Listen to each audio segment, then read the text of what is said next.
However well we get to know the world, it will always contain a day and a night side.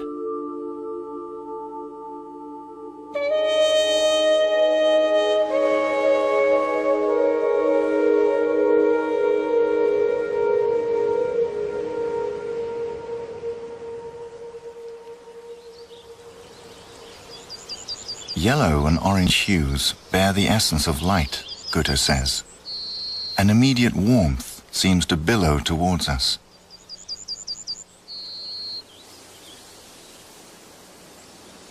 Blue and violet hues, however, bear the essence of darkness. Like the high blue sky and the distant blue mountains, a blue surface seems to recede from us.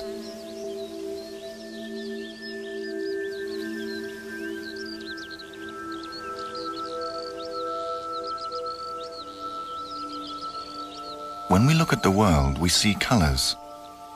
We are used to thinking that these colors have something to do with the light. All cats look the same in the dark, we say. If the light disappears, the colors disappear.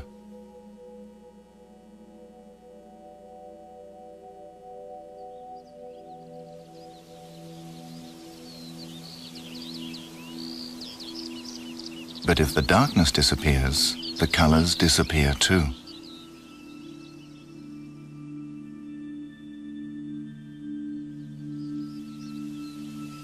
It's the light and the darkness together that create colors and render the world recognizable.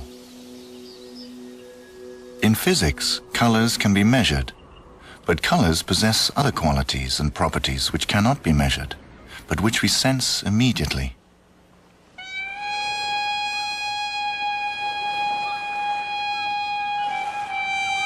When the sun rises in the east, we may have the good fortune to observe a very special phenomenon. For a moment, the orange-red light of the sun plays directly upon the cliff, and our shadows appear to be greenish-blue. These shadows are actually grey. Our eyes form the greenish-blue as a counter to the powerful orangish-red light.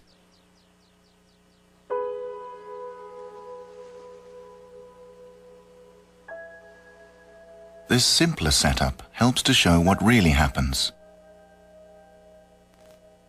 We illuminate a cone, from the left at first with white light, then from the right with white light. There is now a grey shadow on each side of the cone.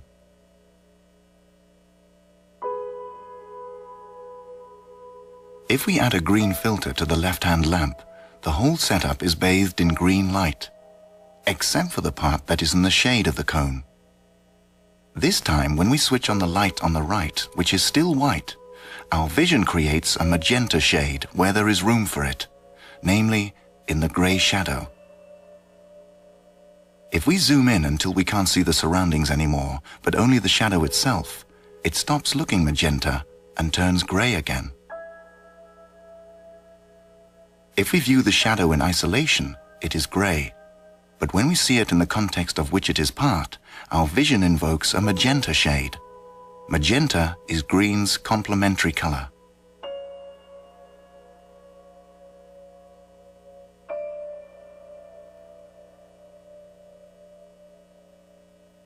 The German poet and scientist JWvGoethe Goethe noticed the coloured shadows and decided to investigate the nature of colour. Goethe is most famous for his poetry, but he also spent 40 years drawing up a theory of colours, and apart from Faust, he regarded it as his most important work. The phenomenon of coloured shadows led Goethe to the view that colours are part of our vision and are therefore a sensory perception first and foremost. He studied the eye with great interest and based his entire theory on man as an observer.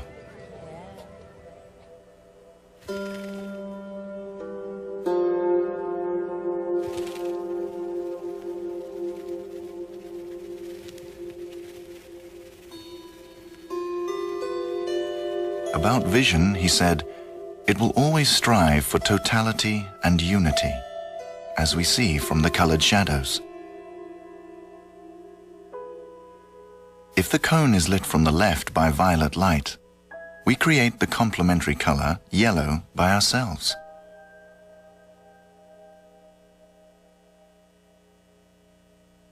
Cyan blue light creates the complementary color red. When we are subjected to an outer, uniform color influence, we create balance and harmony by forming an inner, complementary color.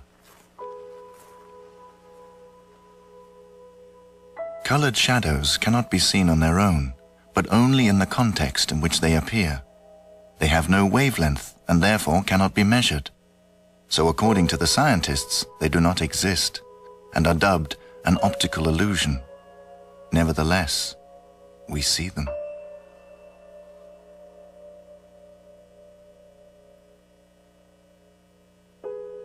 Goethe investigated colors wherever he saw them.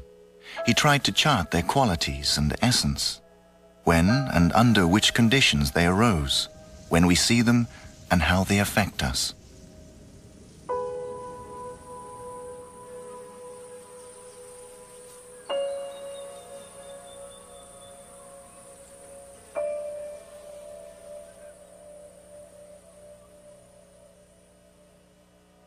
He rendered the results of his work visible in this color wheel. Here he has incorporated the general laws he discovered. For example, the complementary colors, the harmonic pairs of colors, are situated opposite one another.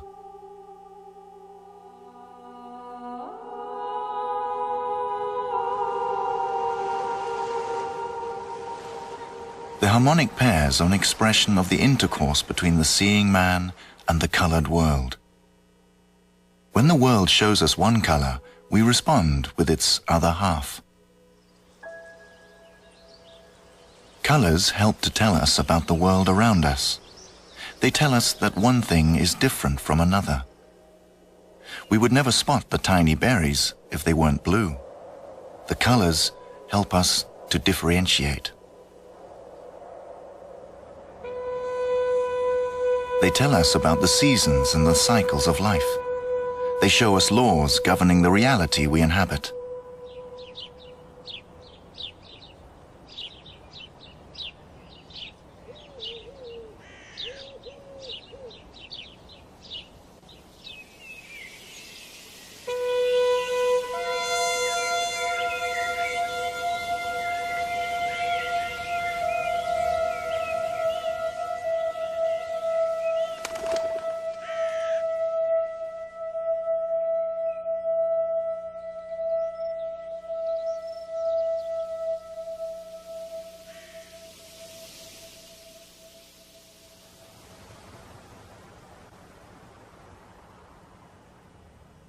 Goethe concluded that colors affected us, body, mind, and soul.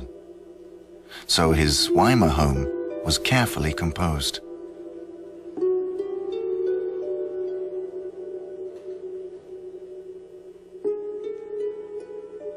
The yellow of the dining room walls creates warmth and pleasure.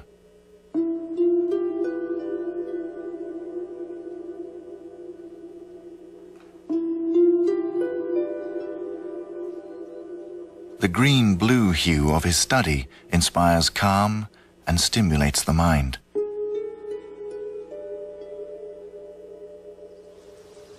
There are many different forms of color: chemical colors in flowers and trees, physiological colors like the colored shadows, and prismatic colors which arise when light is refracted by a prism.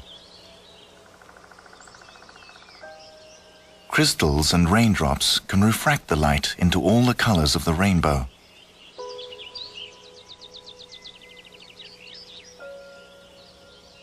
In order to study the refraction of light, Isaac Newton, the British scientist, constructed a triangular prism. And in 1704, he presented his theory of refraction and color. In his experiment, he shone a sunbeam through a prism, thus refracting its light.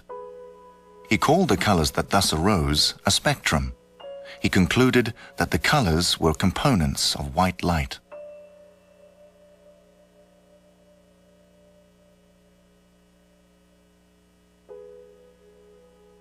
Goethe knew of Newton's theory. To test it, he borrowed some prisms from a friend. He looked at a white wall and thought he would see a spectrum. But all he saw was the white wall. But when he looked in the direction of the window, something happened. In the boundary between the glazing bars and the window panes, colors could be seen. Newton had concluded that the colors were contained by light alone. But to his amazement, Goethe now saw through the prism that colors only arose in the boundary between light and darkness. And he also saw more colors than those Newton had observed. But where there was nothing but white, there were no colors.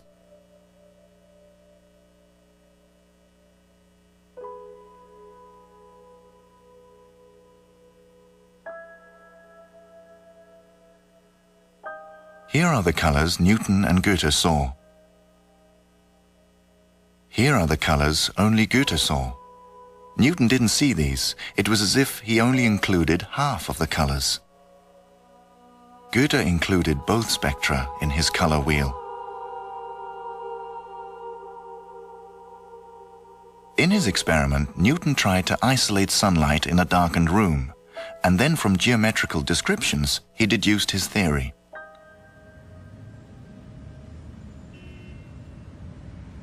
Abstract observation and isolated experiments are the foundation stone of the natural sciences, which our modern technological society is built upon. For the last 200 years, the watchword of classical science has been objectivity.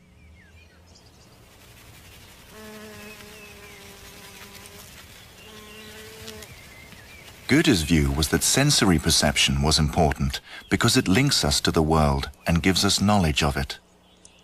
His investigations remained within the reality we can see and sense.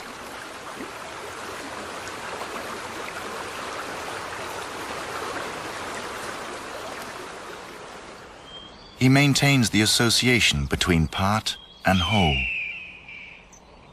To gain knowledge of the world, he says, we must first dismantle it, but then we must reassemble it to return it to its true context.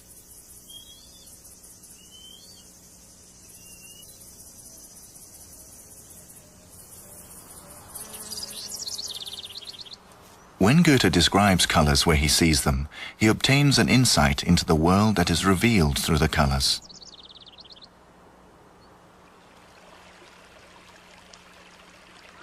He emphasized that it was important to observe the phenomena of color without pleasure or displeasure, without expectations or prejudice. If we see them as they really are, they open up and tell other stories.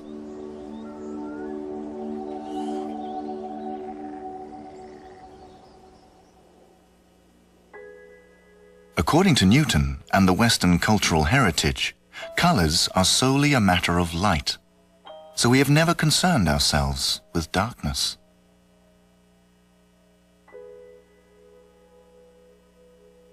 The natural sciences call darkness the absence of light.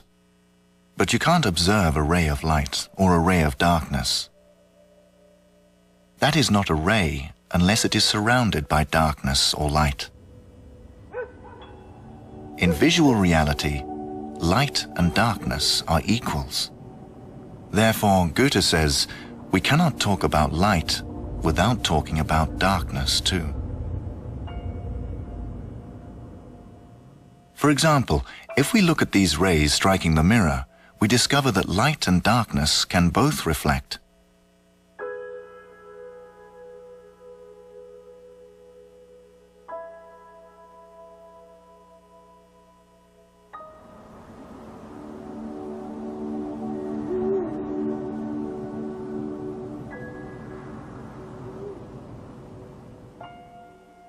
Science describes light as bundles of energy or electromagnetic waves.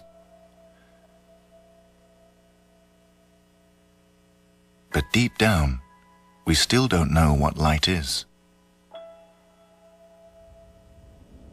What we do know is that we can only see it when it strikes something.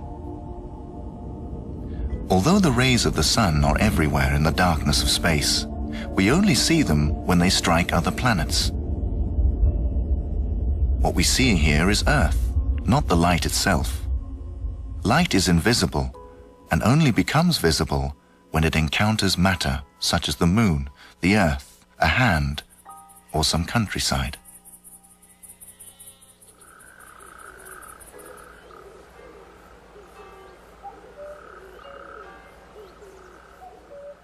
Smoke is also matter, particles that reflect light. The smoke is what allows us to see the light in this box, just as we only see the light across the lake because it strikes the mist. Now we've covered the hole in the box with glass so the smoke cannot enter. The beam of light is still crossing the box, but we can't see it. In itself, light is invisible.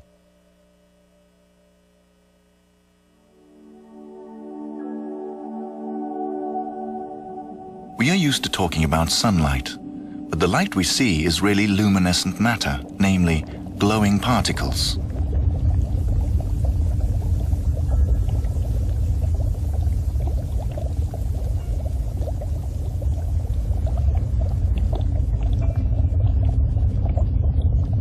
Liquid iron also gives off light, as does the incandescent filament of a light bulb.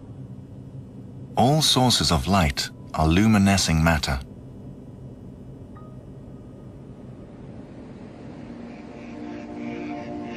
When daylight disappears, the darkness of night takes over. In the darkness, we find peace and quiet. Darkness is one half of our lives. We see the darkness at night.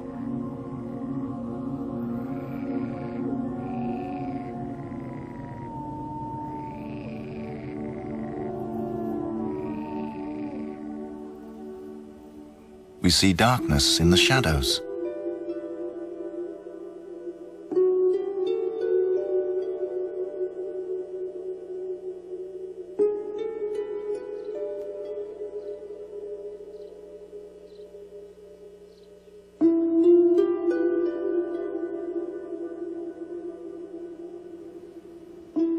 We see darkness when we gaze into empty space. You might say that darkness is space, space containing invisible light. We associate light with matter and darkness with space.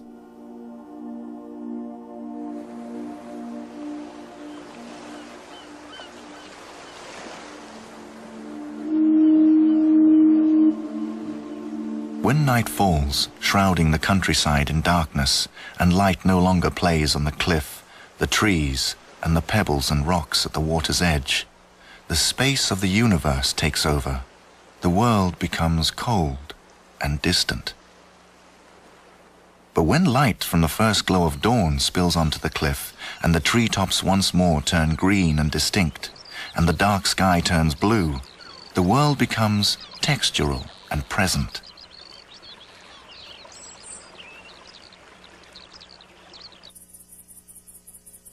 In hot, abundant Tuscany, where the heat makes the soil steam and the light strikes the mist in the air, the grapes, sunflowers, and other plants, we are enfolded into a textural presence.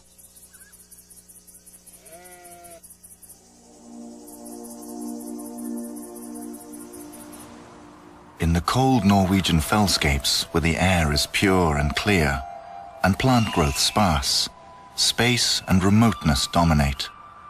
We feel small in this vast outdoor space.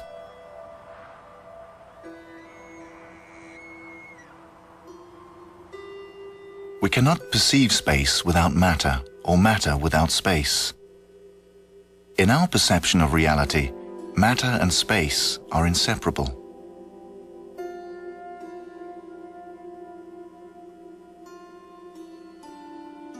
The same goes for light and darkness.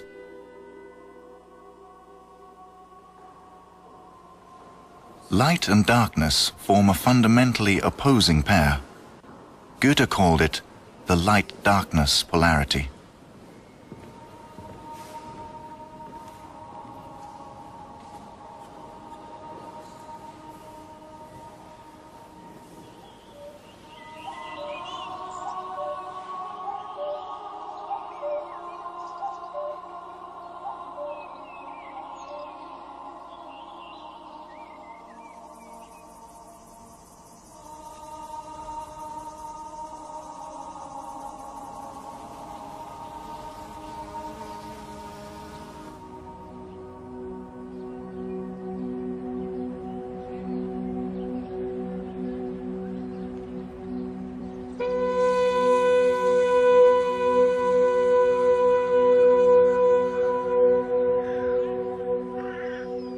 The atmosphere and experience of the park's own spaces shifts according to the distribution of light and darkness.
The contrast between light and darkness absorbed Goethe, both as a poet and observer of nature. In the celestial phenomena, Goethe studied the encounter between light and darkness and the birth of colors.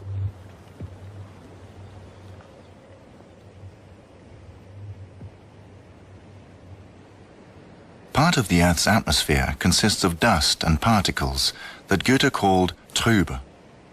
In the Trübe sphere, light meets darkness and the colors are born. At sunrise and sunset, when the white light of the sun passes through the Trübe, we may observe the marvelous sight of the colors playing on sky and earth.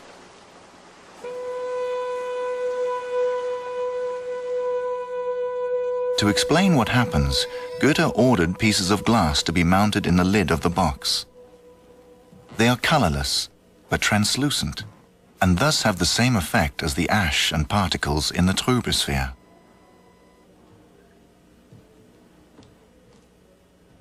When the lid is closed and we look down through the glass into the darkness of the box, the glass looks blue.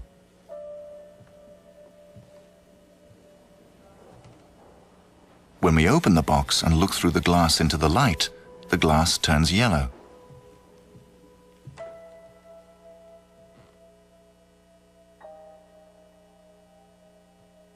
The snake on Goethe's glass has the same Trübe effect. When we see the snake with the light behind it, the snake looks yellow. But if we see the snake against the dark background, we see the snake as blue.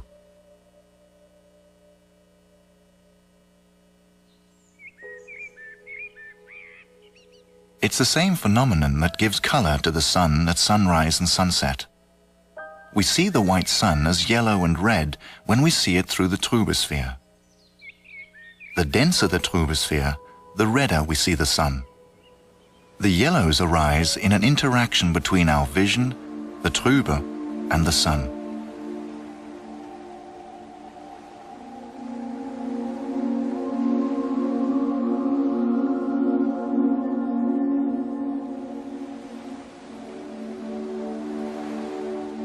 When we look at the sky, what we are actually gazing into is the darkness of outer space. But we see it as a blue sky when the light from the sun passes through the Trübe sphere that's just in front of it. The particles of the Trübe sphere reflect the light. There is thus light in front of the darkness. The thinner the Trübe sphere, the darker blue we see the sky. The blues arise in the interaction of our eyesight, the darkness of outer space, and the illuminated Trübe. The colors belong to our eyesight.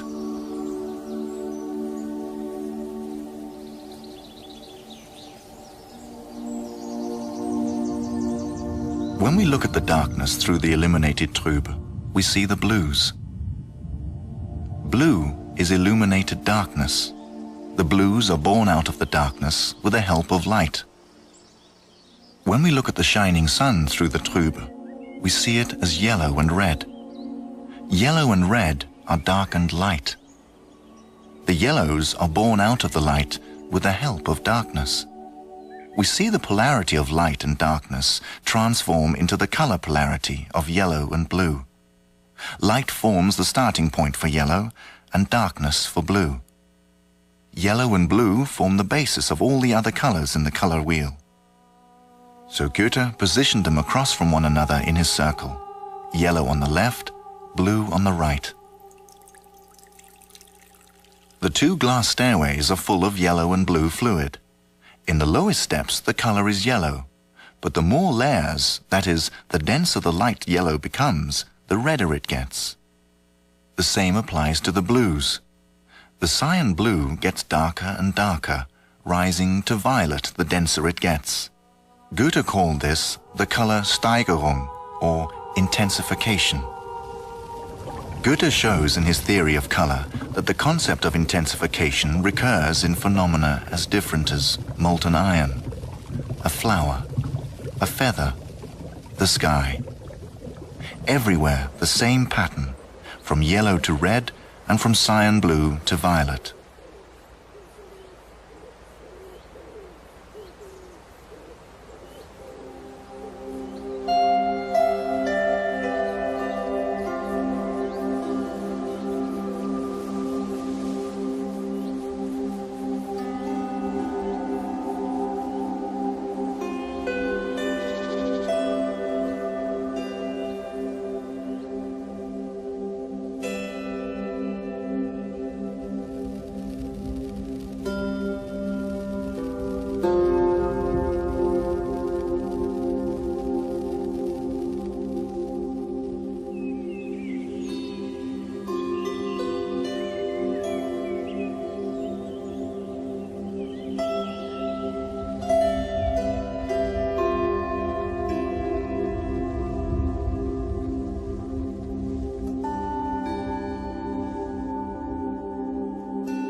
In the horizon at sunset, we see the blues intensify towards the darkness of the sky and the yellows intensify towards the setting sun.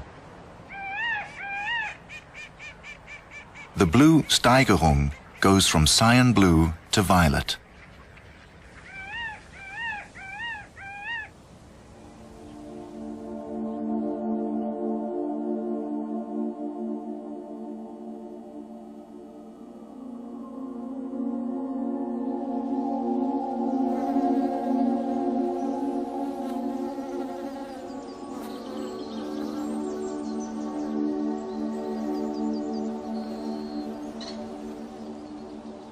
We associate the yellows with the properties of light. We perceive them as warm and textural.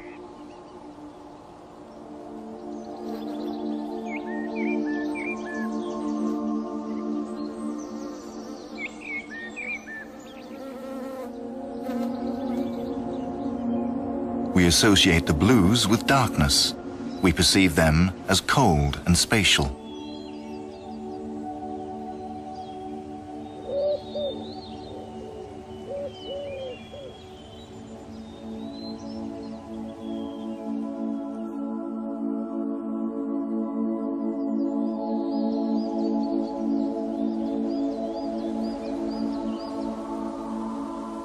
The yellow flowers come towards us. The blue flowers recede into what is almost a blue abyss.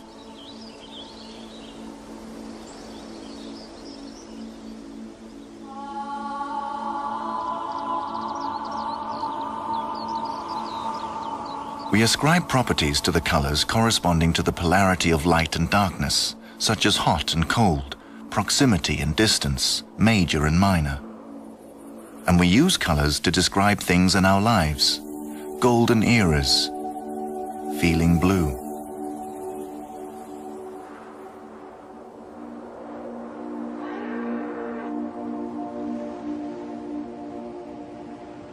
Although each one of us is unique, we perceive the same blue sky and golden sun, and fundamentally we react to them in the same way. We talk about looking on the bright side, or casting a shadow on proceedings, or having a sunny or a gloomy disposition. We recognize in ourselves the polarity of darkness and light from the world about us. The phenomena of the sky are where we see most clearly how colors arise out of the encounter between light and darkness. We see both the color intensification and polarity. That is why Goethe called it the primordial phenomenon. In Goethe's scientific method, then, the colors are described where we see them. So he insists that we ourselves are part of the experiments. We cannot separate the seen from the seer, he says. But just what is seeing? A white triangle against a black background is a very simple picture. If we remove the light in the form of the white triangle, we no longer see a picture at all, just darkness. A black triangle against a white background is another very simple picture. If we remove the black triangle, we don't see a picture anymore either, just light. A picture comes into being in the encounter of light and darkness. Here, the picture is the white wall and the dark shadows. As we can distinguish lightness from darkness, we experience that we are seeing what we call a picture. Here, the picture consists of the white petals, the violet androecium with its orange heads.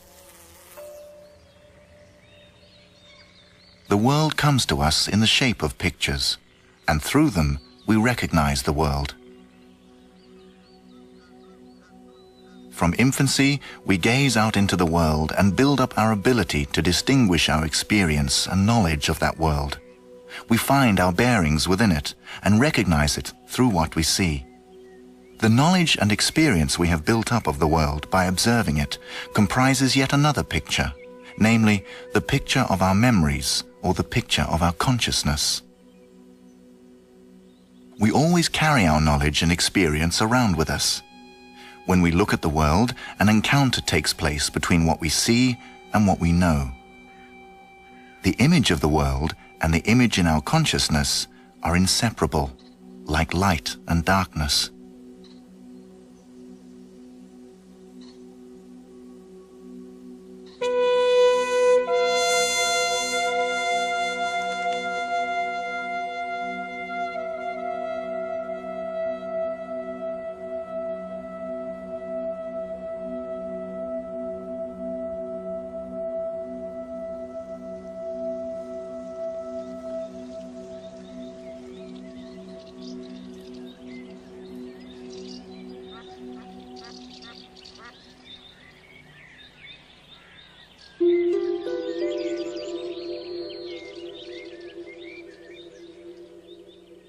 Goethe's investigations took place in the world of pictures because he described what he saw. That is why his prism experiments differ markedly from Newton's. Newton theorized about an isolated ray of light, but there is no such thing in visual reality. We can see as much by looking more closely at the first part of the classical experiment. The sunlight passes through a small hole and strikes the opposite wall. The result is what we call an optical image, a picture of the sun. It's a principle called camera obscura, dark chamber, and known in Europe since the Middle Ages.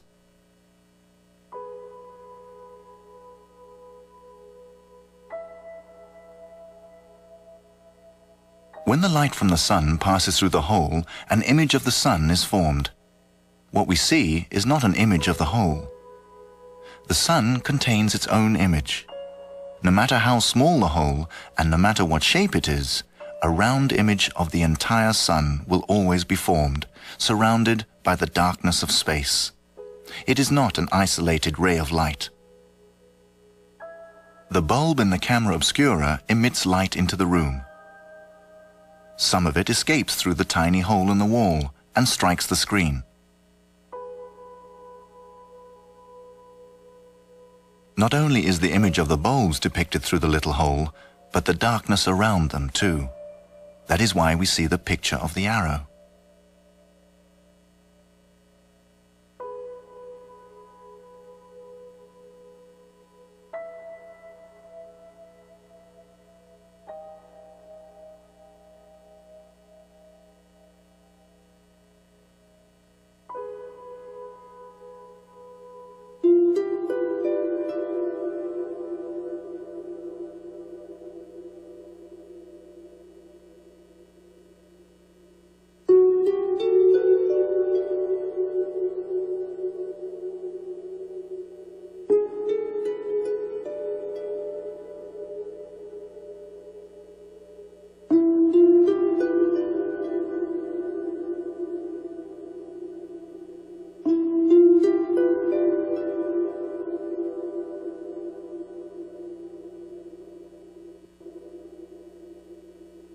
The light always carries a picture of its own source.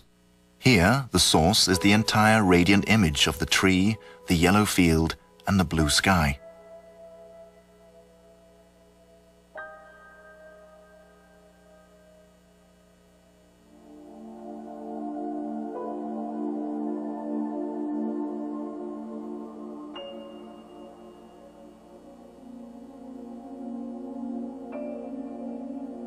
Newton knew that the shining dot on the screen was a picture of the sun. But when he tried to investigate why colors arose when the sun's image was refracted by the prism, he left visible reality and the image of the colored suns. He did so in order to seek a proof of why colors arose based on the contemporary perception, that everything in the universe consisted of tiny, invisible building blocks or atoms.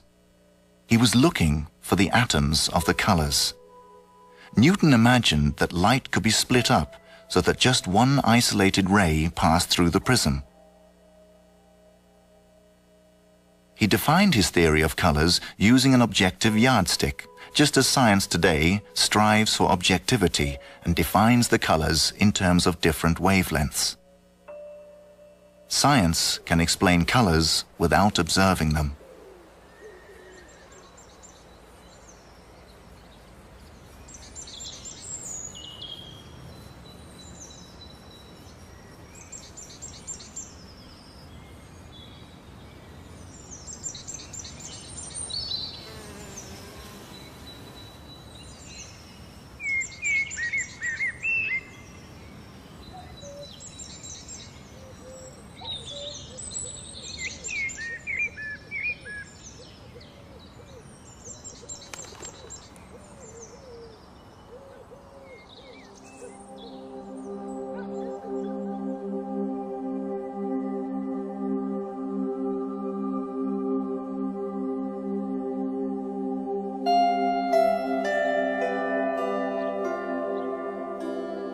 The natural sciences show no interest in darkness. It is merely the absence of light.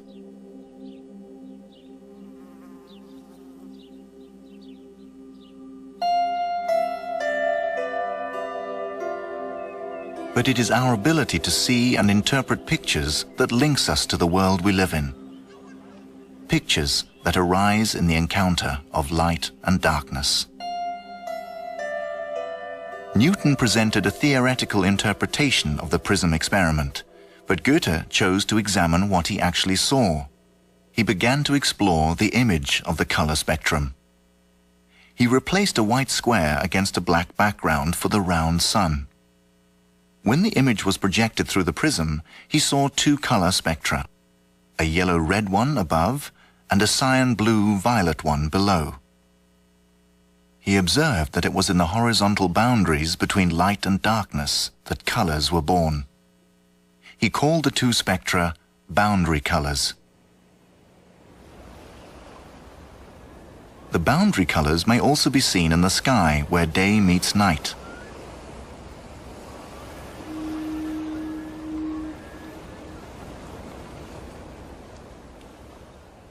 But the green from the Newton spectrum is not present. We send the white square against a black ground through a special prism. This prism can open and close. This enables us to observe the birth of the colors as a dynamic process as the image is refracted. When the prism is closed, the image passes straight through, just like a window. When the prism opens, the image is refracted and shifted upwards.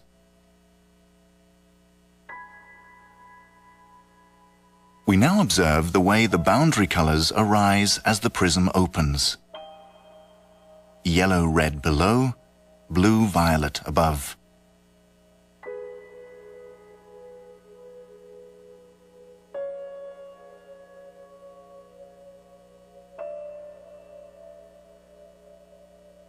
The yellow and blue marginal spectrum arises, culminates, and disappears as the image is shifted.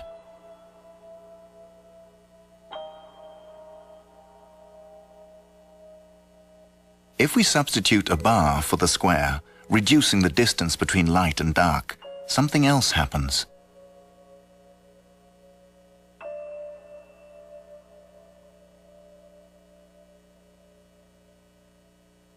As the image shifts, the two boundary colors arise as they did earlier, but because the gap between them is smaller, they meet, and yellow and blue mix. The color green appears. We observe that Newton's spectrum only arises as a particular phase of Goethe's two boundary colors, when they are close together. It is the distribution of light and darkness in the image that determines whether Newton's spectrum arises.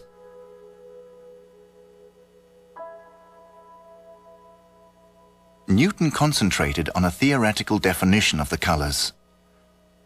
Goethe explored them as dynamic processes. Everywhere, in prisms, in celestial phenomena, in nature, he observed and recognized the birth, culmination, death, and rebirth of the colors.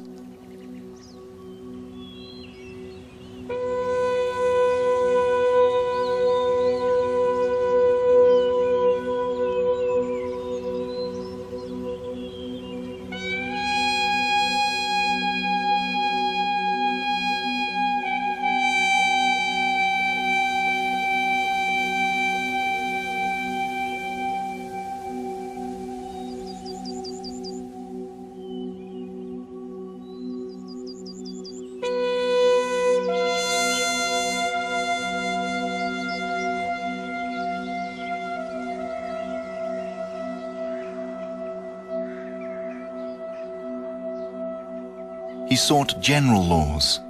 One of them was that colors arise where light and darkness meet. If we look at the black tree against the white background through the prism, we recognize the Newton spectrum with its bright blue, green, and red. But where the black branches are very thin, we also discern other colors, namely pale yellow, magenta, and cyan. The image that produces Newton's spectrum is a white bar against a black background. In the black bar on the right, the boundary colors switch over, so that red and violet meet and merge into magenta, the way yellow and blue merge to form green.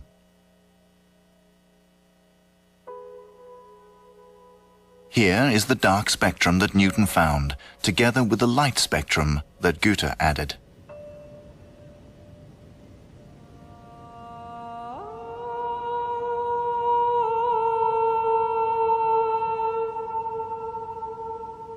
The light spectrum and the three light colors.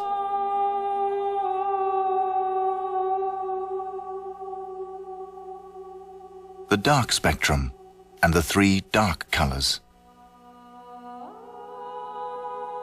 Goethe incorporated both the light and the dark spectra into his color wheel.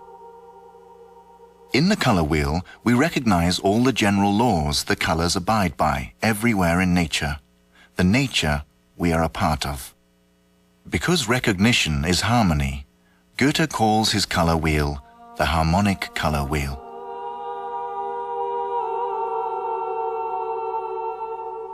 Green forms the base of Goethe's color wheel. It arises as a blend of the two primary colors, yellow and blue.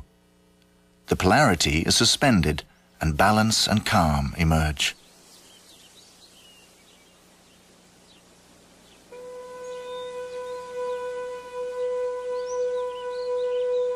The color green belongs to the earth.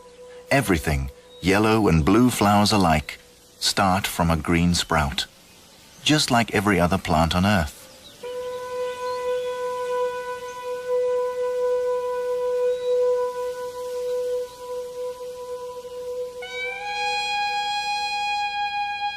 We may talk of the earth's green cradle.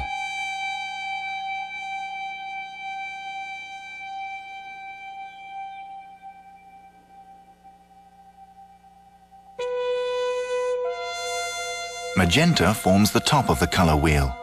It arises as the culmination of the encounter between red and violet.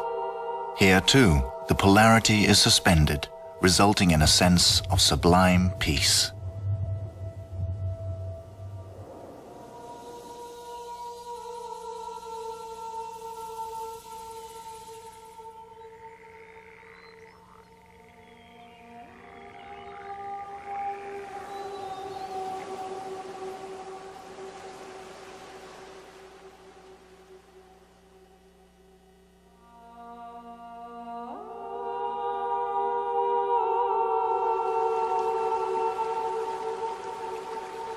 Clear light is everywhere, Goethe said. It hastens through space and only becomes visible when it is braked, when it meets resistance.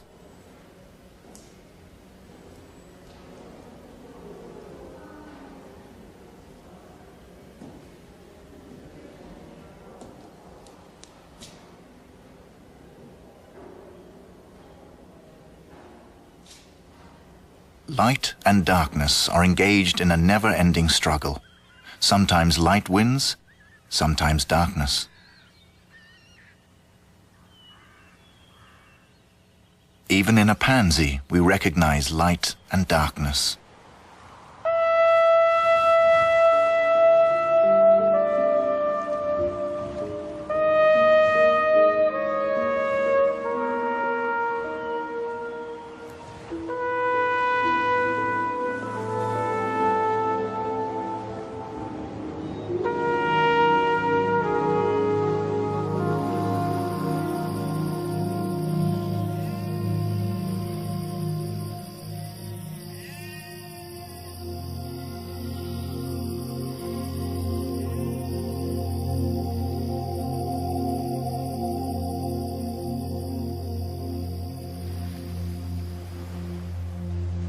Colors are born out of light and darkness.